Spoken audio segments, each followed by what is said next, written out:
Women's suffrage and the fight for the vote. During America's early history as a nation, women were denied some of the key rights enjoyed by male citizens. Women were expected to focus on housework and motherhood, not politics.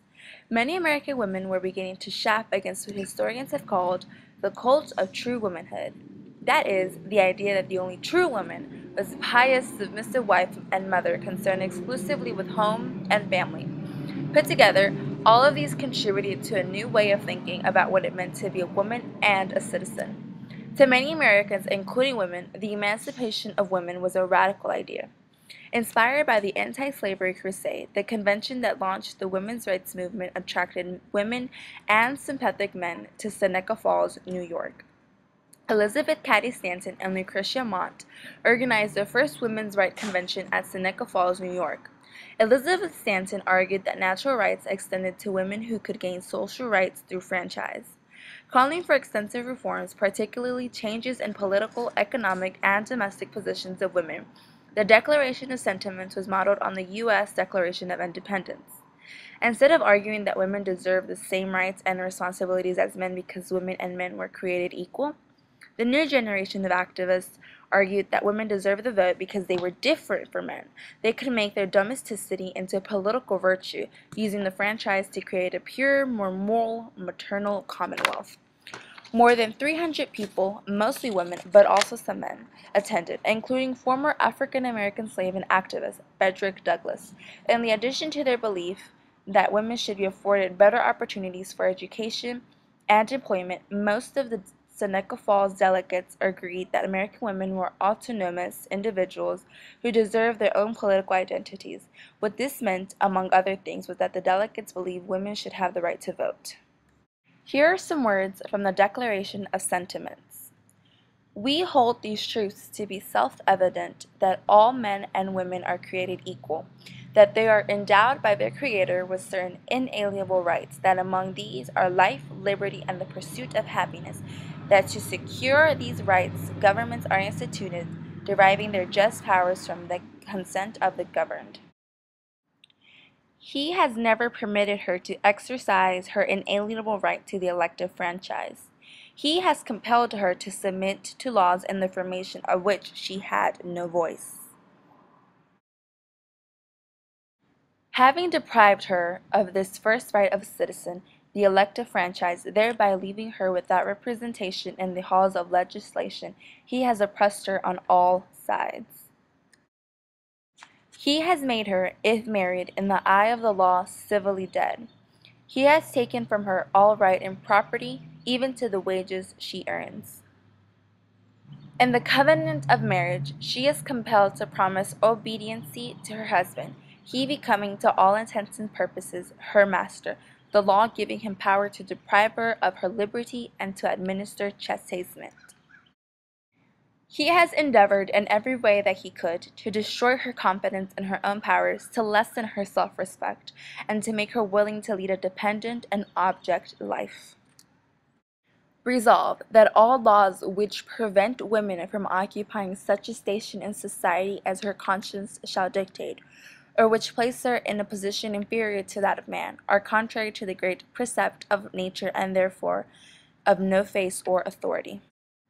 Resolved that woman is man's equal, was intended to be so by the Creator, and the highest good of the race demands that she should be recognized as such. Resolved that it is the duty of the women of this country to secure to themselves the sacred right to the elective franchise. Resolved that the equality of human rights results necessarily from the fact of the identity of the race in capabilities and responsibilities. Following the convention, the idea of voting rights for women was mocked in the press, and some delegates withdrew their support for the Declaration of Sentiments. Suffragists persisted. They went on to spearhead additional women's rights conferences and advocacy work by Susan B. Anthony and other activists.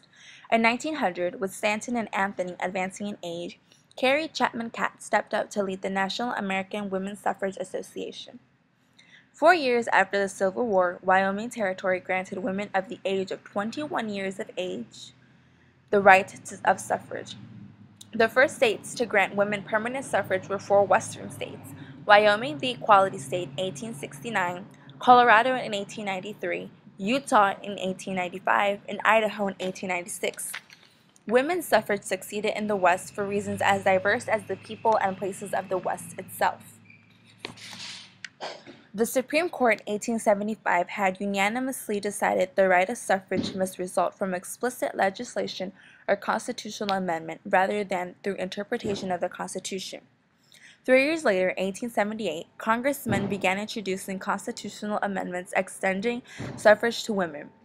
By the time the 19th Amendment extended the vote in 1920, the following states also had full suffrage: Montana, Arizona, California, Oregon, Washington, Arkansas, New York, and Michigan.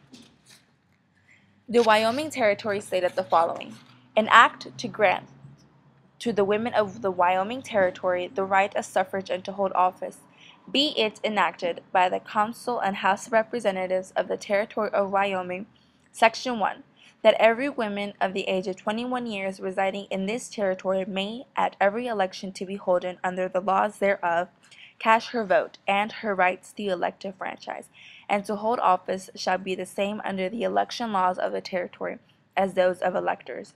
Section 2. This act shall take effect and be enforced from and after its passage. In 1913, Alice Paul founded the Congressional Union for Women's Suffrage, which later became the National Women's Party. The organization staged numerous demonstrations and regularly picketed the White House, among other militant tactics. Alice Paul's group was the first that ever staged a picketing of the White House. With the nation at war, women carried banners that cried, "Kaiser Wilson, how long must women wait for liberty?" Paul and many other demonstrators were arrested on false charges, imprisoned, straitjacketed, and force-fed when Paul led an in-prison hunger strike. In 1918, President Wilson switched his stand on women's voting rights from objection to support through the influence of Cat, who had a less combative style than Paul. On August 26, 1920, the 19th Amendment to the Constitution was finally ratified, enfranchising all American women and declaring for the first time that they, like men, deserve all the rights and responsibilities of citizenship.